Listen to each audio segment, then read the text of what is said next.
So, anong tanong?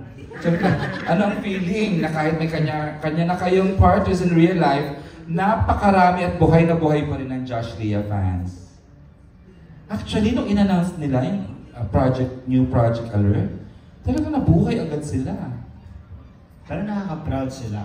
Nakaka-proud sila. Yung page, yung maturity din nila. Grabe din ang pinagdaanan nila.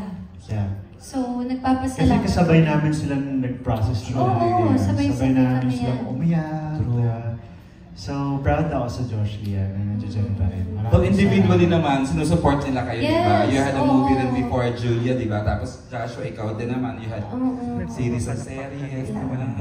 Oo. We're so grateful, guys. Salamat dahil never kayo nag-give up. Hindi nyo kami tinigilan na supportahan. Kahit yung individual works namin, nandyan kayo. So, sana this will bring you guys a lot of joy, yung movie na to. Okay, the question was from Irvin Santiago, ng editor ng Bandera. And another question for Julia. Paano mo i-describe yung dating Joshua Garcia noon sa ngayon?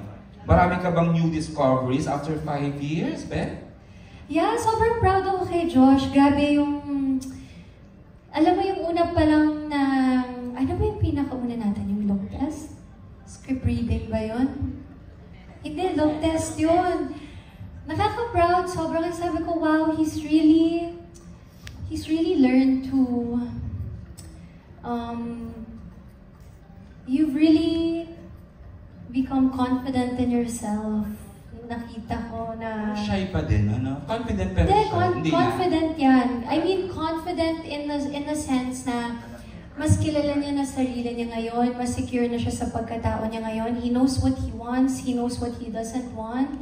Parang mas kilala niya na sarili niya, mas love niya na yung sarili niya. So, it's so nice to see how he has evolved into the man that he is today.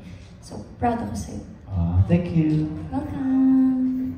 Confident na. Ayun, sumasagot Confident yan. Sabi ko nga, grabe, nung pinapanood ko to si Aljun, sabi ko, oh, parang si Josh to dati. Actually, they can pass for brothers. Di ba? Yeah, oo, always. Sabi ko lang medyo mas fit lang siya sa akin. Mas, alam mo, mas may masal-masal lang siya ngayon.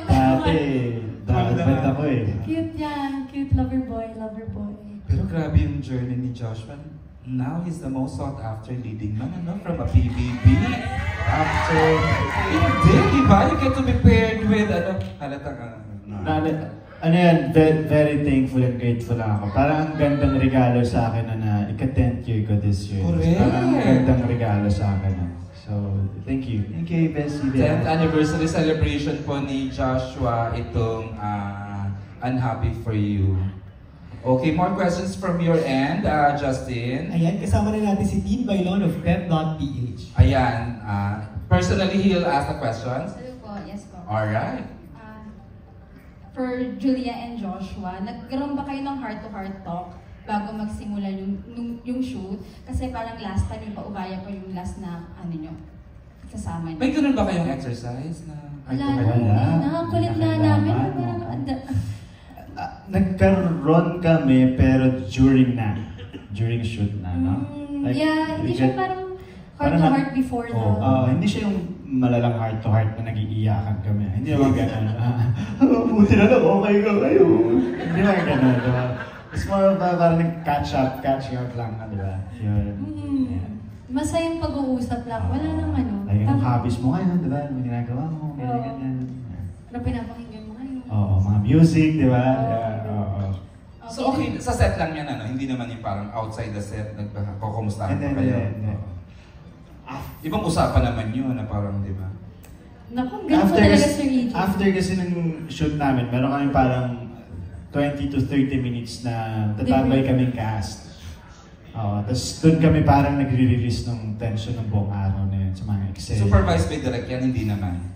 No, kami Cast lang talaga siya. ito. Cast lang. Ng cast. Yan, fairness So, lang. yeah, yun yung ginagawa namin. So doon kami nakakapag-usap-usap din. Na yun yung labas naman ng trabaho. Confident ka na nga, madaldal ka na. Hindi na. Share lang ako ng experience. Ikaw naman tatanong ko, ibabalik ko yung tanong. New discoveries about Ju. Bukod sa matalino pa, sobrang mas matalino siya ngayon, mas smart, mas ano.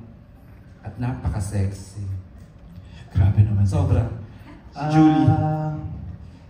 Gusto ko kung paano siya ngayon sa the way kung paano niya himayin yung script. As in, parang ako yung nahihiya sa set pagka parang, shit, grabe naman himayin ni Julie yung script niya. Makita mo talaga may mga notes siya dun sa script niya. Talaga? Ako yung nahihiya. Sabi ko, gawin ko nga rin yun. Punta ako ng room ko, naggawa-gawa ako kunyari ng ganyan. Wala rin mo nangyari. Yung highlighter ko Pero, di ba? May kidding aside, na-proud ako sa kanya kung paano niya itrato yung trabaho ngayon. Well, before, sobrang respeto rin naman niya. Pero iba na yung atake namin ngayon sa work eh. Mas detalyado na kami. Even yung mga lines, hindi siya basta binabato eh. Ibang-iba na, no? And I'm proud of you. Thank you. Direk Peterson, masarap ka trabaho.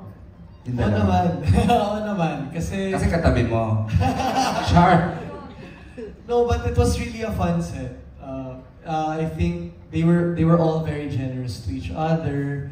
And I think nililid nyo kasi yun, Josh, Julia. I think yung generosity comes from how everyone sees them together. Ewan ko, parang there's just really this beautiful energy, Actually, this aura when they're together. Teaser pa lang, naramdaman ko na siya. Sabi ko, Yes. the magic's still there. And there's magic, yes. I also believe. Diba? Okay. Pep ulit, more questions? Last na po sa akin. So yung unhappy for you, parang mabigat siya. Babalik na rin natin. Happy for you. Kung may sasabihin ka, Julia and Joshua sa isa't isa, I'm Sino happy si Joko? Charot na. Kala ko Josh Joko. and Julia. So I'm happy for you. Parang tugtungan nyo lang. I'm Joshua, happy for I'm you. happy for you. And Julia, I'm happy for you. I'm happy for you. Directed by...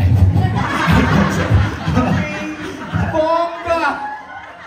Ang saya-saya. Wait lang, mag-isip muna ako. Itutuloy ba yung I'm happy for you? Ako, I'm happy for you for all that you have achieved. Oh. I'm happy for you sa lahat na na-achieve mo rin. Diba? Ang ganda. Ako kasi ang happy ko kasi ang ganda nung mga pelikula yung ginagawa. Like, diba? Yeah, ang ganda nung ginagawa mo, yung track ng pelikula na ginagawa mo. So I'm happy for you na ang ganda ng mga decisions mo. Thanks. Thank you. Thank you. Okay, I'm sorry, but you have something to say, Jewel? We're down to our last two questions, and the last two will come from babasahin ni Justin. But out of respect sa mga nagpadala ng mga questions, i-acknowledge ko lang sila na hindi na natin ma-entertain kasi halos nasasagot na rin naman along the way. Like for example, itong question from M. Rian Calubiran ng Cinehub. Si Josiah was able to nakapagtanong naman. Nakapagtanong din si John Milo Severo na hindi natin ma-entertain kasi we're limited tayo sa ating live streaming. Si Jimpy was able, at si Chad Rosette ng Manila Feed, medyo nasagot naman. Pero ito yung gusto ko talagang, bago ko ibigay yung microphone kay Justin, kay Joshua and Julia. If you have a message to each other, ano ang thank you and sorry nyo sa isa't isa? Ang ganda, di ba? Thank you, Chad. Masalino yan si Chad eh. Nag-iisip. Thank you and sorry nyo sa isa't isa. Oh my. Nagawa na namin ito dati.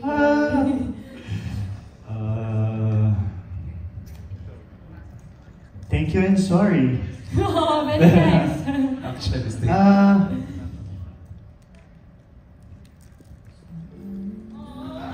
Alam mo ka, ma.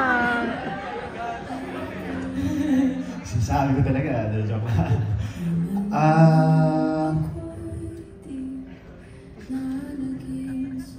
Ikaw, Ju. Pinasa sa akin. Ako, thank you na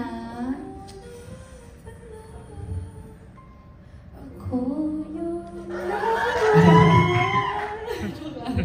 yung kinanta na lang. Bakit kayo ganito? Tapos na namin ginawa to dati eh. Joke lang, hindi. Ganito na lang. It's a present. Oh, go. Thank you, Julia, for being open Okay. dun sa buong journey natin sa pelikula. Sobrang thank you. So, thank you kasi alam kong hindi ako mag-isa dun sa pelikula. Kasi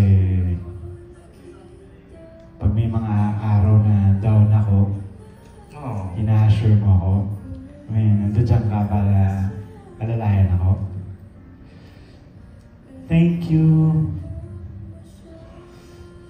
Generous ka sa acting na binibigay mo. Like, hindi ka madamot. And wala akong dapat ika-sorry. Yun lang.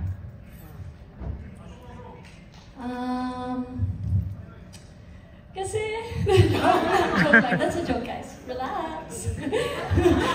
There's no show for today. Ako, genuinely, Josh, thank you. Because, naramdaman ko sa buong time na sinushoot natin tong pelikula na to, inalalayan mo talaga ako. Kilala mo ako, alam mo kapag medyo kinakabahan ako sa eksena, pag medyo parang yung energy ko nagbabago. Thank you because ganun din. You're always asking kung okay ako, and you're always finding ways to make sure na everything and everyone on the set, okay kaming lahat. Hindi lang ako, everyone iniisip mo sa set. And thank you because ikaw din naging open ka to this idea of working together again. We're crazy for doing this, but thank you for being open and being so generous and honest in all of our scenes. And yung sorry,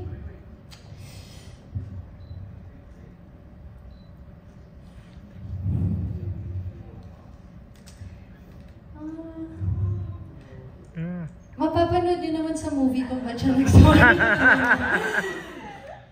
Oo, okay na yun kasi nagawa na namin yung dati. Totoo, yeah. But let's take this opportunity na to thank the cast. Sobra, I want to say grabe. thank you kay Bong, Kyla, Ate Bea, and of course, Aljo, Bianca, and kay Tito Noni, kay Ketchup. Maraming salamat sa pagtanggap ng project. Ang laki ng tulong niyo sa amin. Ang laki ng support na binigay niyo sa amin. Diba? Kasi hindi madali yung pelikula for us. Diba? Hirap din. Pero nandiyan kayo na nakaalala sa amin. Kumbaga, kahit kami yung nasa harapan, nandun lang kayo lahat sa likod namin. Kaya maraming salamat sa inyo. And of course, Kay Direk, and our writers. oh my God, maraming salamat sa iyo, Direk, sa lahat. Sa pag-alalay mo sa amin. Sa pag-push sa amin. Sa As in, pag-push. hindi ka talaga nag-give up Yes. sa amin. And honestly, your writers, Kukay, grabe. Atital, masaya na ba kayo? Thank you rin sa inyo. Thank you rin sa inyo. Kila Simon, maraming salamat. Okay, hindi ko na ma-entertain yung ibang question, but thank you sa pag-send ng question. Si Goldwyn Reviews, si Daniel ng Capex Official. Daniel, thank you. Mikey Vinias ng Kapamilya Vines. Tama, Vines ba?